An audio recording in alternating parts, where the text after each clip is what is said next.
Et bah, tu sais quoi? Je lance maintenant pour te répondre. Voilà, là, c'est lancé. Ouais.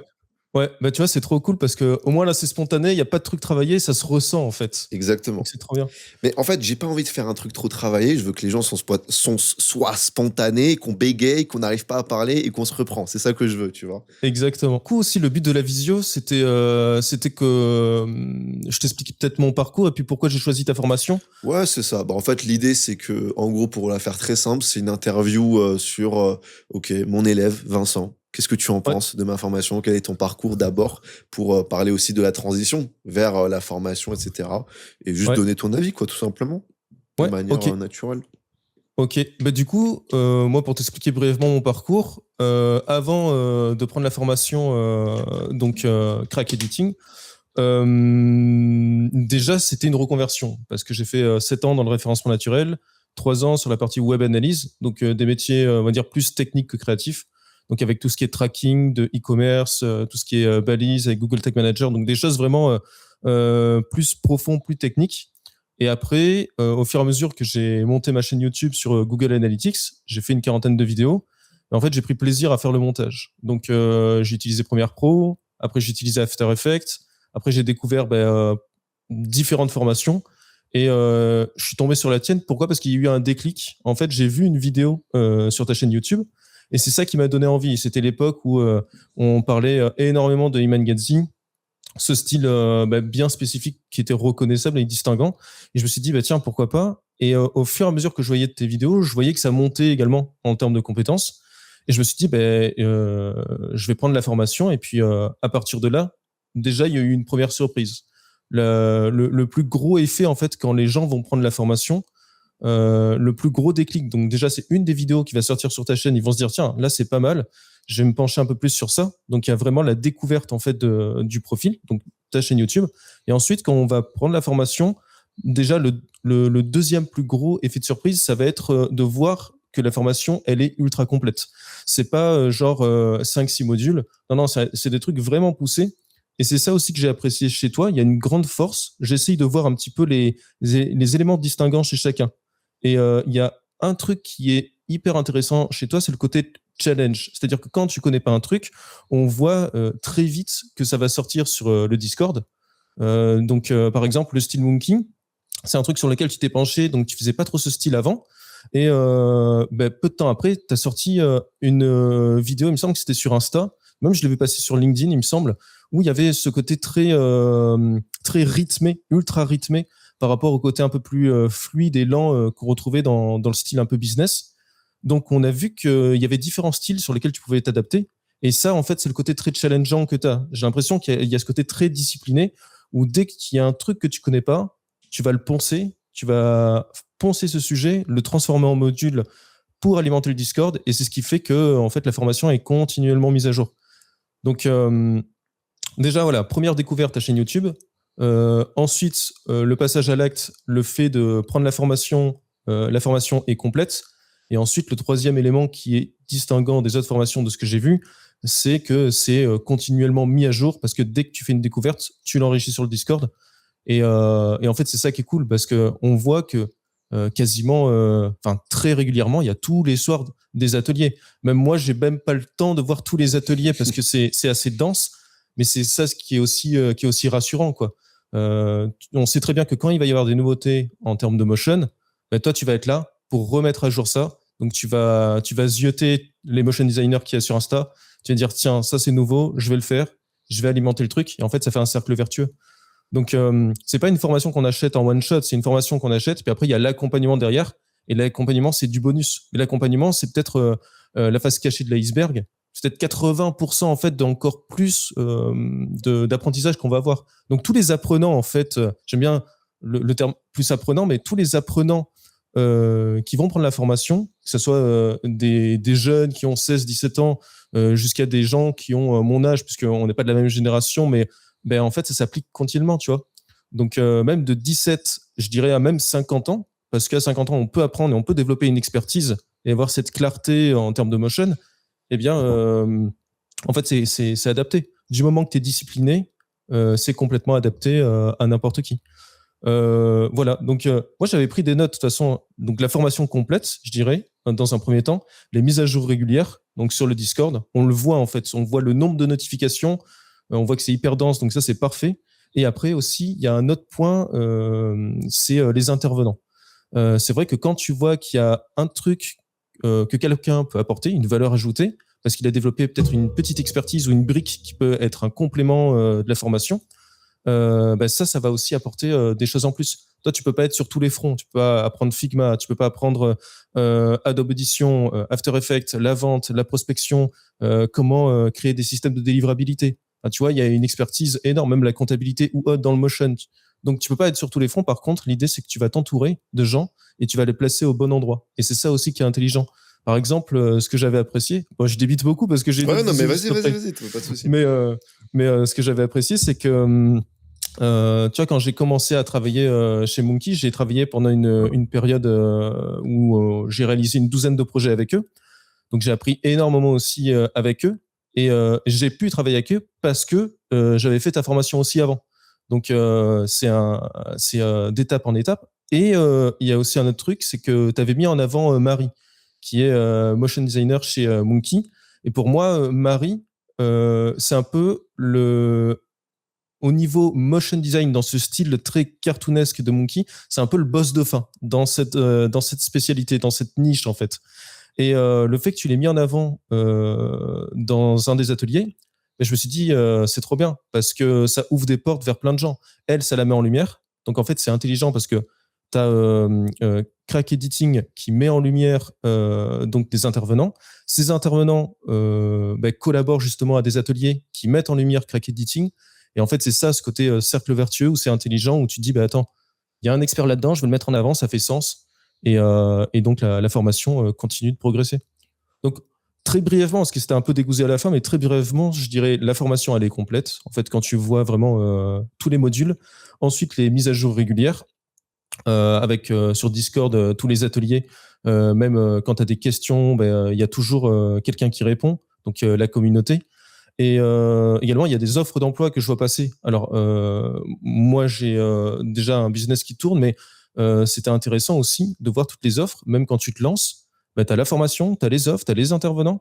Et forcément, le troisième point, ouais, le gros point aussi, c'est les intervenants. Parce que c'est ultra fédérateur. Et c'est ça, moi, qui me plaît, c'est le côté très fédérateur d'une formation. Voilà, j'ai tout balancé en grande vague. Mais... T'as tout libéré d'un coup. C'est top. Mais ça se voit que tu as pris des notes et que tout a été, entre guillemets, structuré, quoi, aussi. Enfin, je trouve que tu as été hyper clair, donc c'est top. Ouais, c'est ça aussi l'idée, c'est de préparer, en fait, quand on fait une visio, de préparer les éléments qui sont essentiels et de prendre vraiment les points, les plus gros points. J'essaie de prendre toujours 3 gros arguments, soit chez un profil, soit une formation, une entreprise, un prospect, un client ou autre. Il y a toujours 3 points que j'essaie de relever. En plus, c'est le travail que tu fais, toi, en tant que motion designer. Parce qu'au-delà de faire du motion design, tu fais du copywriting, tu fais la voix off. Donc forcément, c'est toi qui dois trouver les éléments les plus importants à mettre en avant dans un SaaS ou dans un projet de manière générale pour l'illustrer en motion design après, quoi. Oui, et après, même pour rebondir sur la partie voix off, maintenant, la partie voix off, vraiment, j'ai trouvé des super comédiens voix off où cette partie-là, ils le font, déjà parce qu'ils le font mieux que moi, c'est leur expertise, et puis ils m'apportent aussi des nouveaux termes que je ne connaissais pas. Mais oui, en effet, après, sur la partie motion design, pour des formats, vraiment, ça, c'est agence. En dehors du montage vidéo, pour vraiment des produits spécifiques de 1 minute pour présenter un SaaS ou une agence, c'est vrai que tu as le script, le storyboard, la voix off, le motion design. Et là-dedans, les 4 étapes, soit tu le fais à fond parfaitement, soit tu délègues certaines parties. Donc ouais, après pour la partie voix off, en effet, maintenant je délègue. Mais oui, il faut toujours trouver les bons éléments, les mettre au bon endroit, que ce soit dans une formation ou dans une vidéo en motion. Ouais, toujours trouver les bons éléments et les placer au bon endroit, tout simplement, quoi. Bien sûr. Ok, trop bien. Et pour juste revenir sur un point, parce que tu as beaucoup parlé des grands avantages, des grands points que tu as le plus appréciés dans la formation, mais toi, concrètement, qu'est-ce que ça t'a apporté en termes de résultats? Est-ce que tu peux parler, par exemple, du niveau, des résultats financiers, du type de client, etc., que ça t'a apporté? Ouais, complètement. Alors, en gros, déjà, moi, le plus gros avantage, moi, ce que ça m'a apporté, c'est de développer une expertise sur la partie portfolio. Pourquoi? Parce que c'est grâce à ça, après, que j'ai pu décrocher, en fait, mes clients par la suite. C'est-à-dire que là, je tourne à 2 à 4 prestats. Je veux pas avoir plus de prestats que ça. Et les vidéos que je fais, je commence à partir, vraiment à partir de 2 450 €. Donc ça, c'est le prix standard. Dans la plupart des vidéos en motion, c'est 2400. Le plus bas, vraiment le plus bas qu'on puisse avoir, c'est 1800 €. Mais c'est vraiment le plus bas. Mais sinon, les tarifs de base, c'est 2450.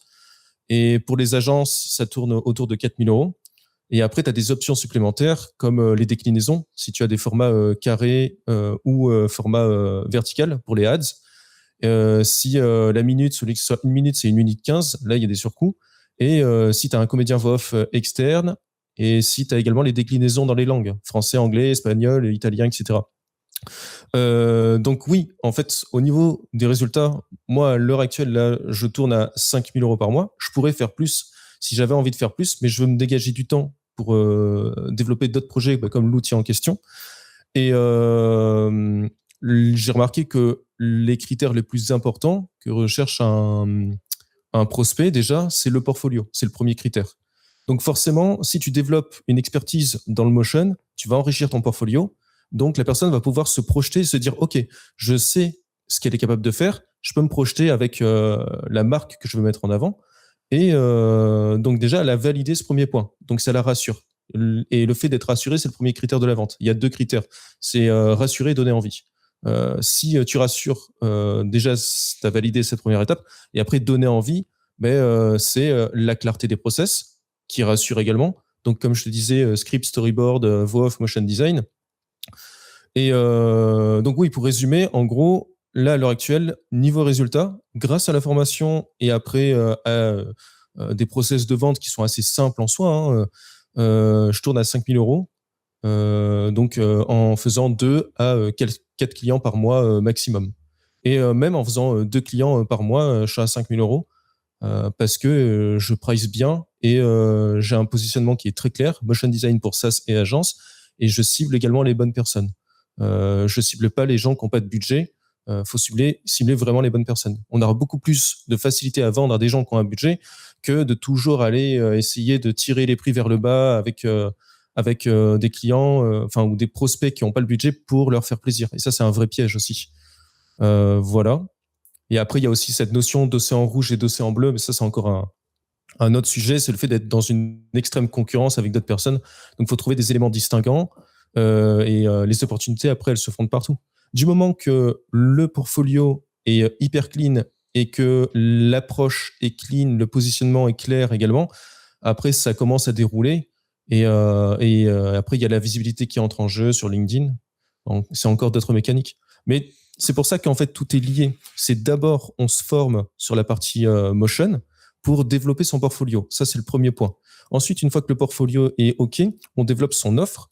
Une offre, il faut qu'elle soit claire, c'est-à-dire pricée au bon prix, avoir une promesse, c'est-à-dire présenter votre offre avec une clarté totale en 1 minute. Ça peut être l'offre. Délivré sous 20 jours en 4 étapes avec ajustement illimité dans le délai défini. Donc, on construit vraiment l'offre. Et après, il y a l'approche. Et une fois qu'on a l'offre claire, le portfolio qui est clair, l'approche, elle déroule puisqu'on sait à qui s'adresser, comment s'adresser. Et puis, toutes les cases sont cochées. En fait, c'est tous les wagons qui sont reliés entre eux. Mais pour venir à cette étape-là, faut d'abord se former sur une expertise métier, après se former sur la partie vente, et après, la troisième étape, c'est se former sur la partie délivrabilité. Donc, ça fait un rebond aussi sur l'outil que je crée, parce que moi, j'opère ni sur l'expertise métier maintenant, ni sur l'expertise vente, mais sur l'expertise délivrabilité, chose qui n'est pas du tout exploitée à l'heure actuelle. Voilà. Ok.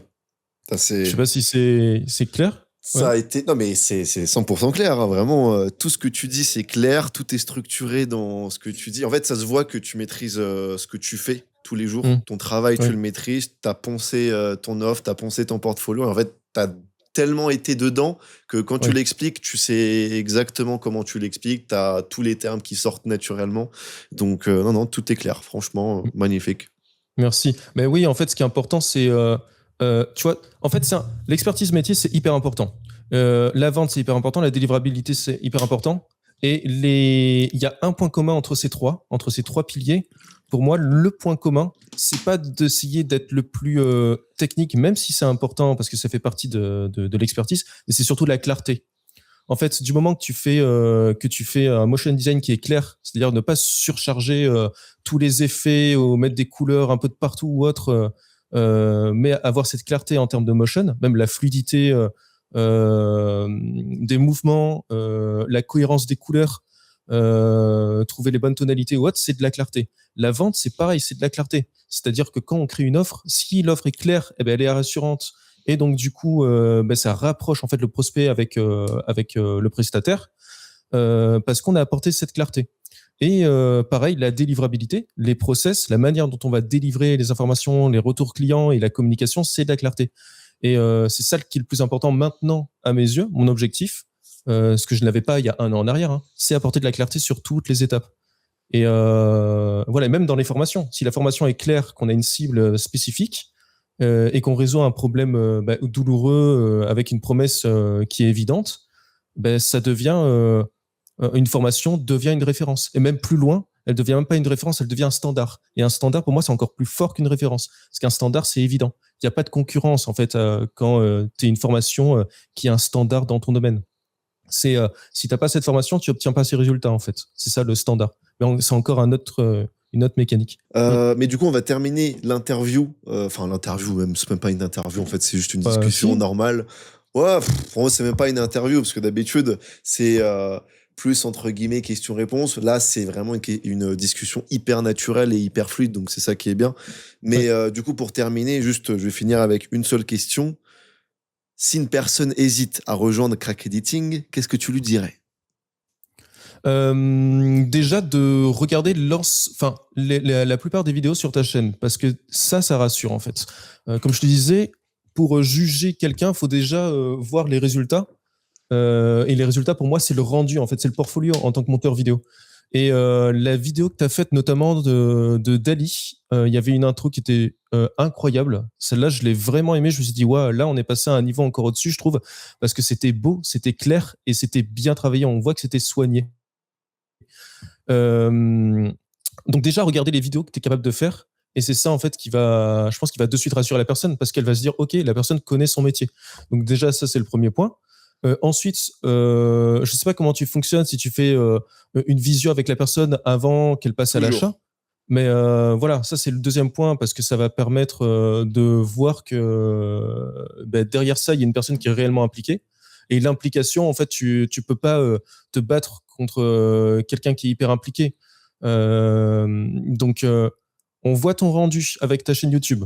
On voit que tu fais une visio avec la personne, que tu prends le temps de la rassurer et que tu es impliqué. Donc, forcément, ça rassure. Et après, le troisième élément, c'est au niveau de la communauté, avec tous les avis, mettre en avant les avis, comme cette vidéo, les autres vidéos qu'il y a, les avis qu'il y a également sur les plateformes d'avis. Ça va rassurer parce que les meilleurs commerciaux sont les utilisateurs, donc tes apprenants. Toi, tu n'as pas besoin de faire de la pub ou d'engager des commerciaux. C'est déjà le système qui travaille pour toi qui s'est mis en place. Donc, tous les avis clients, je pense que c'est le troisième point. Donc, pour résumer, c'est le portfolio avec les vidéos sur ta chaîne YouTube. Donc, ils peuvent déjà juger tes compétences. Le deuxième, c'est les visios qu'on fait avec toi avant de passer à l'achat. Comme ça rassure et il y a cette proximité. Et le troisième, ça va être les avis directement qu'on a sur la chaîne YouTube également avec les avis vidéo comme celui-ci et comme d'autres. Donc, et puis à partir de là, normalement, ça déroule. Si la personne, après, elle hésite encore, c'est que je pense qu'elle hésite dans son projet avant tout, plutôt que dans la formation. C'est clair, c'est clair, c'est clair. Ok, voilà. Bah écoute, merci beaucoup Vincent pour cette discussion, pour cette interview. Je pense que les personnes qui vont regarder, qui sont en train de regarder cette vidéo, ont bien kiffé, en vrai. Il y a eu beaucoup de choses intéressantes qui se sont dites, donc très très cool. Et puis, bah, je te souhaite une bonne journée et à bientôt. Yes. Merci. Profite bien de la montagne. Est-ce que tu veux que je transmette ton LinkedIn ou ton Instagram ou quelque chose dans la description? Bah, si les gens sont curieux par rapport à ta formation et qu'ils ont besoin de même me poser des questions moi de mon côté pour voir le vécu, comment j'ai grandi grâce à la formation, ouais, tu peux partager mon LinkedIn. Et puis comme ça, ils pourront me poser des questions directement. Let's go. Avec plaisir. Let's go. Je vais faire ça avec marche. plaisir. Parce que Ok, ton travail c'est cool. mérite d'être vu. Merci, c'est gentil. Merci, c'est sympa. Super.